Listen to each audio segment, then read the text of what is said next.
ஏய் கிட்னி திருடி எங்க போயிட்டே இப்ப நீ தலைமறைவாயிட்டியா செத்துட்டியா? ஏய் செத்துற போற தூக்கெல்லாம் தொங்கிராத ஜூலிய தாக்கி நம்ம வீடியோ போட போறோம் அப்படின்னு நினைக்கும் போதே எனக்கு செம்ம குஷி ஆயிடுச்சு. நாயே குலைச்சிட்டே இருந்தியடி. அண்ணே நான் வந்துட்டேனே, அண்ணே அண்ணே அண்ணே குலைச்சிக்கிட்டே இருந்தியே, இப்ப எங்க போயிட்ட? என்ன ஒரு போஸ்ட் ஸ்டோரி ஒண்ணுமே இல்ல. நான் சொல்றேன், ஓவர் கான்பிடன்ஸ் உடம்புக்கு ஆகாது.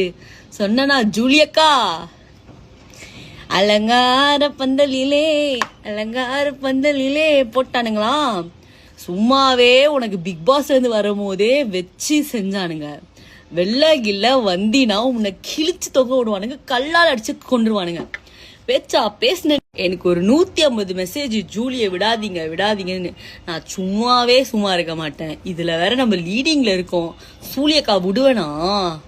சூலியக்கா தற்கூதி ஒரு ஆக்டர் எப்படி பண்ணலாம்? பிஜேபி என்னது பி கட்சி, இவர் தான் பி டீமு.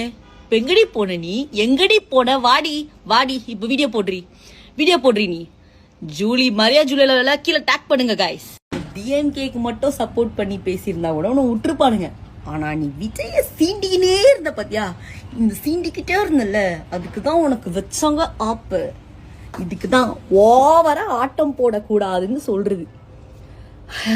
எனக்கு ரொம்ப கவலைக்கிடமா இருக்கு ஜூலி. உன்னை நினைச்சா, உன் நிலவே நினைச்சா ரொம்ப கவலையா இருக்கு எனக்கு.